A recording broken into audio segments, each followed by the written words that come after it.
You were born into a world that smiles in your face and sharpens knives behind your back. It is a brutal, unforgiving truth that most people spend their entire lives running from, hiding behind fake smiles and shallow conversations, desperately hoping that if they are just nice enough, the world will spare them. But the world bows to strength, not sympathy. When you are nothing, they pity you. When you rise, they envy you. When you dominate, they fear you. And that is when they finally respect you. The heartbreaking reality that you must swallow right here and right now is that no one is your friend until you win.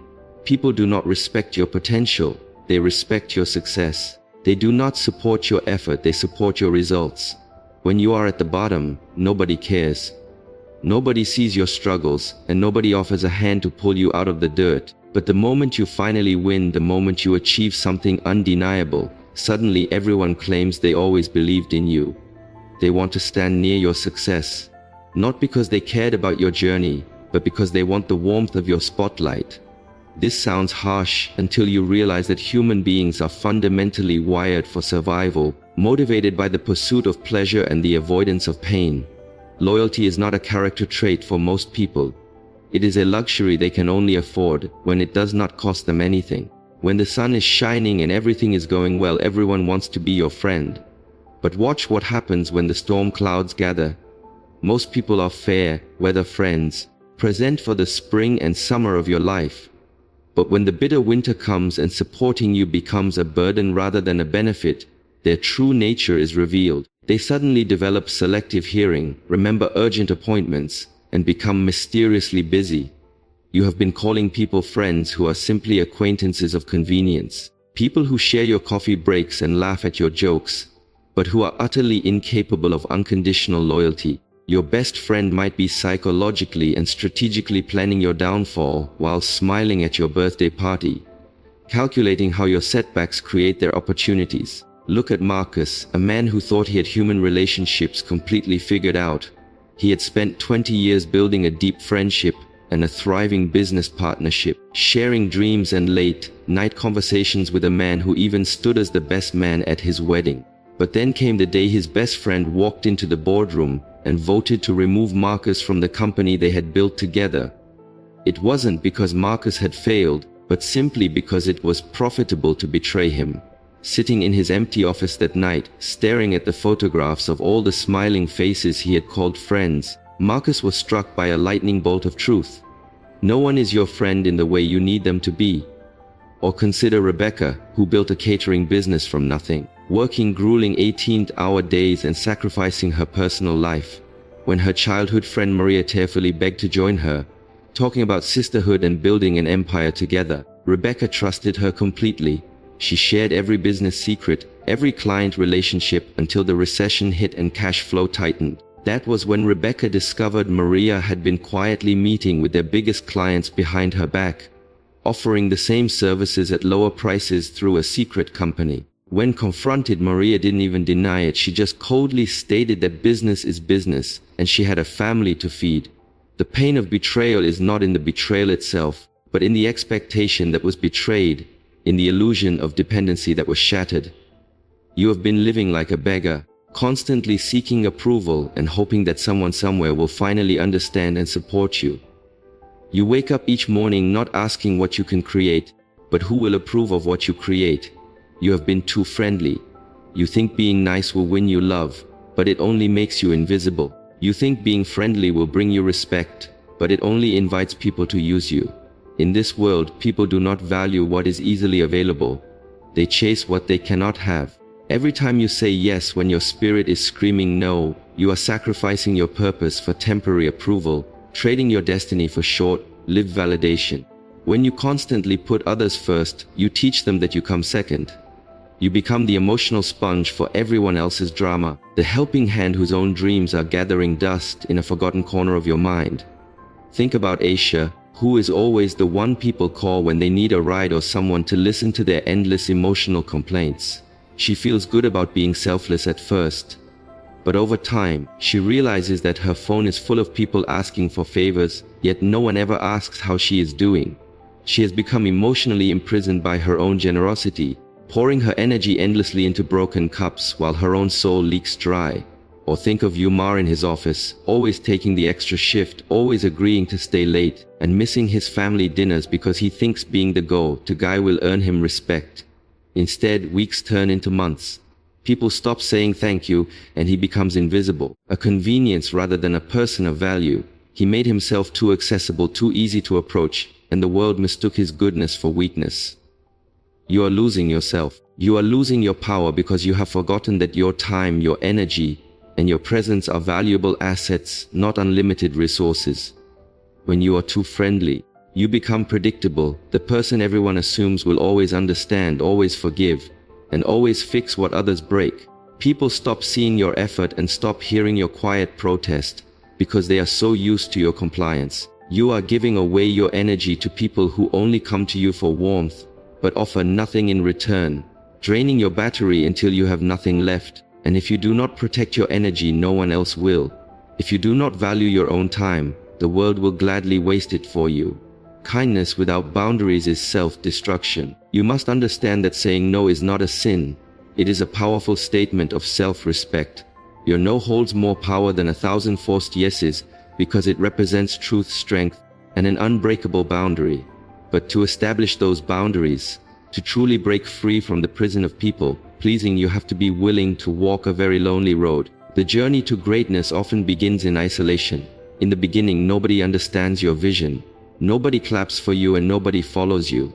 Dreams are invisible. Only results are visible to the masses. So loneliness becomes your first and most faithful companion. People will laugh at you, doubt you, and dismiss your goals because they cannot see what you see. Consider a boy named Aaron.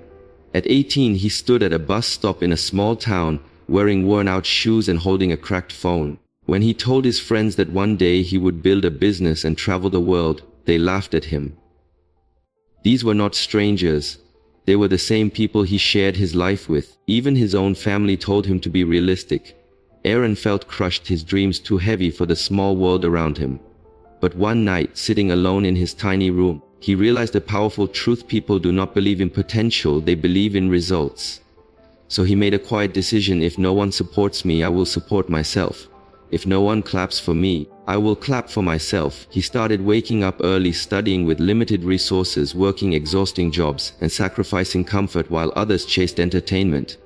He was mocked, ignored, and rejected countless times, but he kept going. For years there was no applause, no recognition, just silence, struggle, and doubt. But he understood something most people never do: nobody is supposed to help you. It is your journey.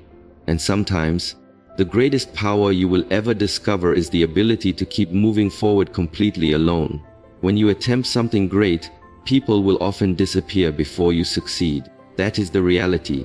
The crowd celebrates results, not the process. That is why you must learn to embrace the darkness, the quiet, the struggle, the isolation, because that is where real growth happens. We live in a world full of noise, distractions, and shallow connections.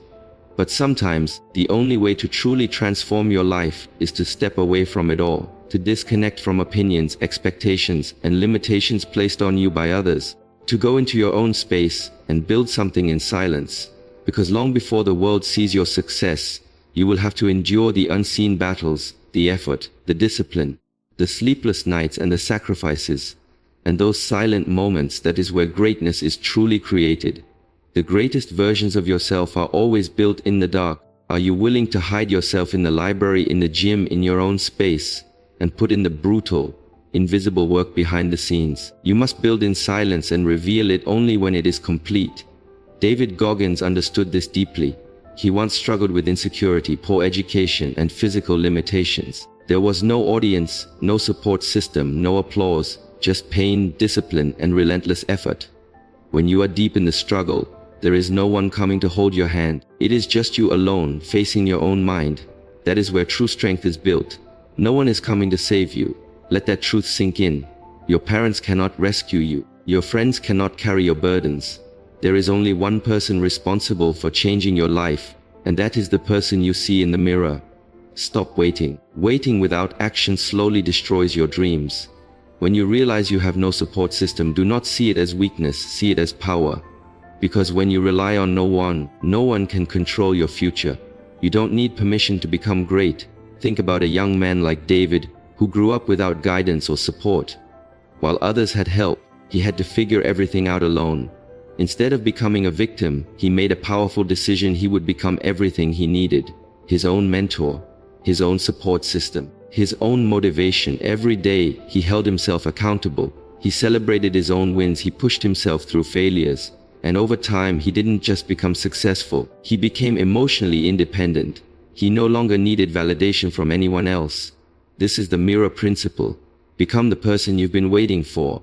Become your own best friend. Learn to support yourself when no one else does. Learn to celebrate yourself when no one is watching. History is full of people who walked this lonely road. Thomas Edison kept experimenting despite repeated failures. Oprah Winfrey continued pushing forward after rejection. Walt Disney kept creating even when people doubted his vision. None of them waited for approval. They believed in themselves first. When you stop asking, "Will they accept me?" and start saying, "I accept myself," everything changes. You become unstoppable. But this transformation comes with a cost. You must change your environment.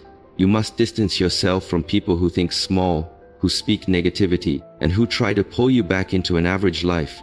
If you stay around average thinking, you will live an average life. You have to be willing to walk away, to step back, to create distance. Because distance reveals truth. It shows you who genuinely values you and who only values what you can do for them. Fake relationships fade when you stop giving. Real ones remain, even in your absence. Real people understand your mission. They respect your growth. They support you even when you are not there. Rejection will become part of your journey, but instead of fearing it, you must use it. Every rejection is like adding weight to a bar. It makes you stronger. While most people avoid rejection, those who achieve greatness embrace it. They use it to grow, to sharpen themselves, to become unstoppable. Every closed door is a test. A question life is asking you: are you serious about your dreams? Anyone can keep walking when all the doors are thrown wide open. But it takes a rare, terrifying kind of strength to keep knocking when no one is answering. Let the rejections humble you. Let them refine your skills and let them light an unquenchable fire under your feet. Smile quietly at every no. Say, "Thank you for the lesson," and get back to the grind. Because rejection is just redirection disguised as pain. Pain is the greatest teacher you will ever encounter. You think pain means something is wrong, but pain is the universe's way of shaking you awake. It strips away your illusions and forces you to face the raw truth of your existence. The happiest, most successful people in the world did not avoid pain. They leaned into it, learned from it, and used it as fuel. You can either let pain destroy you, or you can let it shape you into something unbreakable. Take the hurt, the betrayal, the loneliness, and channel it directly into your productivity. Go to the gym when you are furious. Study when your heart is broken. Grind on your business when you are profoundly frustrated. Channel all of that dark, heavy energy into building your future. Because every time you do, you are teaching your mind to rise instead of crumble. But to do this, you must master the art of silence. Silence is the sharpest weapon in your arsenal. You do not need to announce your moves. You do not need to post your progress for a world that scrolls past your efforts without a second thought. The more you talk about your plans, the more you invite the toxic opinions of people who have never built anything in their lives. People fear what they cannot predict. When you move in total silence, your enemies cannot block your path because they have no idea where you are stepping next. Let your execution speak for you. Execution is worshipped. While others are busy talking, tweeting, and boasting about what they are going to do, you must be in the trenches, rolling up your sleeves and getting it done. Work so hard that you never have to introduce yourself again. Be so undeniably good that the world cannot possibly ignore you. And that requires working while the rest of the world is sleeping. The difference between ordinary and extraordinary is what happens in the unseen hours. While others are hitting the snooze button, dreaming about the life they want with their heads buried in comfortable pillows, you must kick the clock, drag yourself out of bed, and aggressively pursue your goals. Motivation is a myth. Motivation will get you started, but it will abandon you when the work becomes boring, repetitive, and agonizing. You need discipline. Discipline is waking up every single day, not because you feel like it, but because your feelings no longer dictate your actions. You have to turn your feelings off. When the alarm rings and it's cold and raining outside, your mind will beg you to stay in bed, pleading with you to take the day off. That is the voice of weakness. You must silence it. You must do the things you hate to do and do them as if you love them. You are stepping into the crucible now. You have cut the dead weight. You have stopped being the friendly, accommodating doormat. You have deleted the apps, silenced the noise, and retreated into the dark room. You are completely, utterly alone. But as the door shuts and the silence of your isolation settles in, a new, far more terrifying war begins. The noise of the world is gone, but the voice inside your own head is screaming. You look in the mirror, and the ghost of every mistake, every fear, and every limitation you've ever held stares back at you. This is the moment most people break. They run back to the noise, back to the shallow conversations, back to the cheap dopamine of a glowing screen, just to escape the terrifying silence of their own minds. But you are not going back. You cannot go back. You are going to stand there, plant your feet on the cold floor, and face the ghosts. Because the ultimate war is not against the people who doubted you, the friends who betrayed you, or the society that overlooked you. The ultimate war is you against you. Every limitation you have ever experienced is one you accepted in your own mind, an invisible cage you built for yourself. It is time to tear it down bar by bar. You have to go to war with yourself. You have to step into that dark, uncomfortable tunnel inside your head, knowing that if you have the courage to stay in the darkness long enough, your eyes will eventually adjust. Your mind will always quit long before your body does. The screaming voice in your head is begging for comfort, pleading for a break, desperately trying to pull you back to the familiar warmth of average. You must reach into your mind and silence that voice. You must become the master of your own internal kingdom. For years you have been a slave to your feelings. You only work when you feel motivated. You only grind when the conditions are perfect. Listen carefully. Feelings are a luxury you can no longer afford. Motivation is a beautiful lie that keeps ordinary people trapped in mediocrity. Motivation will get you started on day one, but it will abandon you on a cold, rainy morning when your muscles ache, your bank account is empty, and nobody is watching. You do not need motivation. You need the cold, hard, unforgiving steel of discipline. Discipline is an emotionless, thoughtless execution of the plan. When that alarm clock goes off at 3:40 or 4 in the morning, your mind will immediately start negotiating. It will remind you how soft the pillow is. It will whisper that one more hour won't hurt. It will give you 1,000 logical reasons why you should take the day off. That is the voice of weakness. You must look at that snooze button, kick the clock, and drag your physical body out of bed. You must turn your feelings completely off. You do the things you absolutely hate to do, and you do them with the intense, terrifying passion of someone who loves them. This is how you build your mental armor. You do not build mental toughness by reading quotes or listening to speeches. You build it through suffering, through repetition, through the endless, grueling, agonizing repetition of the very things you despise. You take the struggle and you make it your daily bread. When you are in the gym and your body is screaming for you to drop the weights, when your lungs are burning and you feel like you are going to collapse, you do not stop. You do one more. When you have worked an 8-hour day and your eyes are blurry from staring at the screen, you do not close the laptop. You work a 9-hour day. You make one more phone call. You read one more page. You write one more sentence. The profound separator between the winners and the masses is that the winners always do one more. They max out every single opportunity. You have to develop a habitual, borderline psychotic addiction to doing one more. Because that is how you convince your own subconscious that you deserve to win. You teach your brain that you are willing to endure what other people refuse to endure. So you will eventually acquire the things that other people will never touch. You must develop a sewer mentality. Imagine you are trapped in the deepest, darkest trenches of a sewer. There is no coach down there with you. There is no mentor cheering you on. There is no audience to applaud your struggle. It is just you, the darkness, and the sheer unadulterated will to survive. How many people can make it out of that sewer completely alone? That is the standard you must set for yourself. You must push yourself to the absolute brink, to the point where your mind is begging you to stop. And then you must realize a fundamental truth about human physiology and psychology. When your mind tells you that you are completely exhausted, that you have nothing left to give, you are only at 40% of your true capacity. You have 60% left in the tank, locked behind a mental governor that is designed to protect you from pain. You have to violently remove that governor.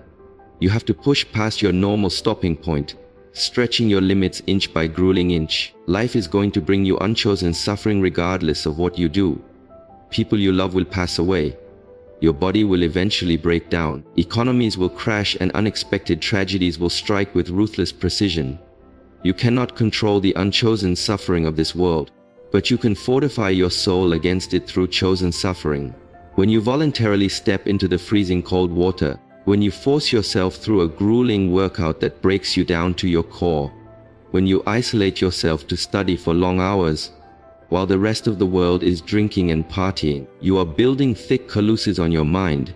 You are shifting from a state of paralyzing fear to a state of unstoppable willpower. Fear is not your enemy. Fear is simply a biological signal that you are about to do something that actually matters. You do not try to eliminate fear.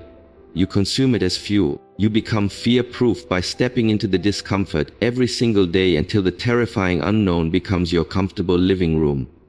But to sustain this level of relentless, savage execution, you have to become utterly ruthless with your environment. Your time is not a renewable resource. Once a second is gone, it is swallowed by eternity. Every single minute you spend on an activity or a person that does not align with your destiny is a minute you are actively stealing from your future self. You must fiercely protect your prime hours. These are the sacred hours of the day when your mind is the sharpest, your energy is the highest, and your creativity is unmatched. These hours are not for answering random messages. They are not for scrolling mindlessly through social media. They are not for listening to people complain about problems they have no intention of fixing. Your prime hours belong exclusively to your purpose. You must audit your time. Look at where your hours are going and aggressively cut the waste. You must set boundaries that are so firm they make average people uncomfortable. Boundaries are not walls of arrogance. They are protection for your self-worth. The kingdom of your life must have order. Not everyone deserves access to your inner world. You must carefully control who gets your time, your energy, and your attention. Access is a privilege, not a right, and you have been giving it too easily. You have to learn to say no, and you must say it without guilt, hesitation, or apology. No is a complete sentence. You do not owe anyone an explanation for protecting your peace. When you say yes to things that drain you, you are saying no to your own dreams. Stop apologizing for focusing on yourself. The people who truly matter will respect your boundaries. The ones who get angry were only benefiting from your lack of them. Let them be upset. Let them talk. You have changed, and that is a good thing. You are no longer the person people used to take advantage of. You are building something bigger. You are the architect of your life, not someone begging for approval. To build that life, you must become calm, observant, and controlled. The world wants you to be emotional and reactive because that makes you predictable. And predictable people are easy to control. Everything comes down to one truth: you are on your own, and that is your greatest advantage. No one is coming to save you, no one is responsible for your future, and no one will fight your battles the way you must. The moment you accept this, you stop waiting and start building. You stop chasing approval and start creating results. You stop fearing rejection and start using it as fuel. You stop relying on motivation and start living through discipline. The world will doubt you, ignore you, and test you. But none of that matters if you refuse to quit, because real power is built in silence, in struggle, and in the moments where no one is watching. So become your own support system. Protect your time, set your boundaries, embrace the pain, and most importantly, master your mind. Because when you do, you don't just survive the world, you rise above it.